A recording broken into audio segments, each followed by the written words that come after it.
মাদারীপুর জেলার ঐতিহ্যবাহী কালকিনি উপজেলা একটি জনপদ যেখানে নদী, খাল, বিলের মতো প্রবাহমান ইতিহাস, সংস্কৃতি ও শিক্ষার ধারা। এই জনপদ শুধু ভৌগোলিক সৌন্দর্যে নয়, মানুষের কৃতিত্বেও অনন্য।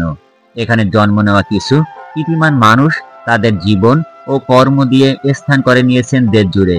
আজকের প্রতিবেদনে আমরা তুলে ধরব এমন কয়েকজন স্বনামধন্য ব্যক্তিত্ব যারা কালকিনির নামকে গর্বের সঙ্গে উচ্চারিত করেছেন।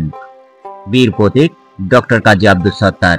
কালকিনির গোপালপুর গ্রামে জন্ম নেওয়া কাজী আব্দুল সত্তার একজন গর্বিত মুক্তিযোদ্ধা, যিনি মুক্তিযুদ্ধে অসীম সাহসিকতার জন্য বীর প্রতীক খেতাবে ভূষিত হন। চিকিৎসা পেশায় যুক্ত থেকে তিনি মানুষের সেবা করেছেন আমৃত্য। দেশপ্রেম, নিষ্ঠা ও মানবিকতার প্রতীক এই মানুষটি 2023 সালে পেয়েছেন দেশের সর্বোচ্চ বেসামরিক সম্মান স্বাধীনতা পুরস্কার।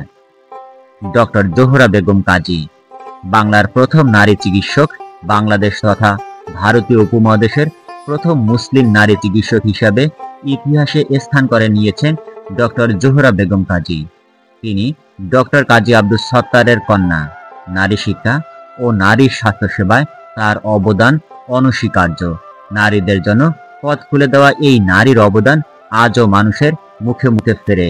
তিনি 2007 সালে ইন্তেকাল করেন। সৈয়দ আবুল হোসেন কালকিনি উপজেলার শিক্ষা ব্যবস্থায় যুগান্তকারী অবদান রেখেছেন সৈয়দ আবুল হোসেন, যিনি কালকিনি সৈয়দ আবুল হোসেন বিশ্ববিদ্যালয় কলেজ প্রতিষ্ঠা করেন।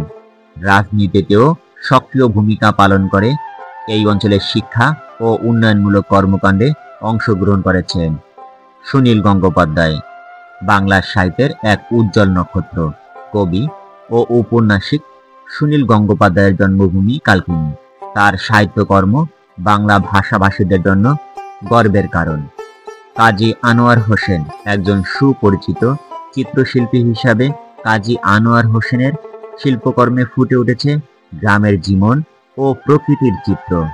তিনি দেশের চিত্রকলায় বিশেষ অবদান রেখে গেছেন।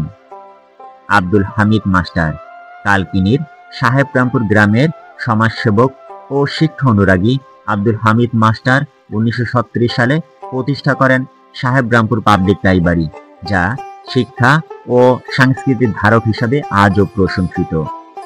জনাব আলিমউদ্দিন মুক্তার চর দৌলত খান ইউনিয়নের ঐতিহাসিক মুক্তার হাটের নামকরণ করা হয় জনাব আলিমউদ্দিন মুক্তারের নামে, যিনি ছিলেন বৃহত্তম ফরিদপুর জেলার তৎকালীন ডিস্ট্রিক্ট বোর্ডের ভাইস চেয়ারম্যান। কালকিনি শুধু নদী বিলের জনপদ নয়, এটি প্রতিভা, সেবা আর সংস্কৃতির এক গর্বিত ধারা। এই অঞ্চলের কৃতিমানদের জীবনগাথা আমাদের দেখিয়ে দেয় নিষ্ঠা আর মানবিকতা দিয়ে গড়া যায় স্থায়ী সাফল্য। আজকের প্রতিবেদনে আমরা কিছু বিশিষ্ট নাম তুলে ধরেছি, তবে কালকিনির মাটিতে এমন আরও অনেক প্রতিভাবান মানুষ আছেন যাদের অবদান স্থানীয় ও জাতীয় পর্যায়ে অনস্বীকার্য। তাদের প্রতি রইল শ্রদ্ধা ও কৃতজ্ঞতা।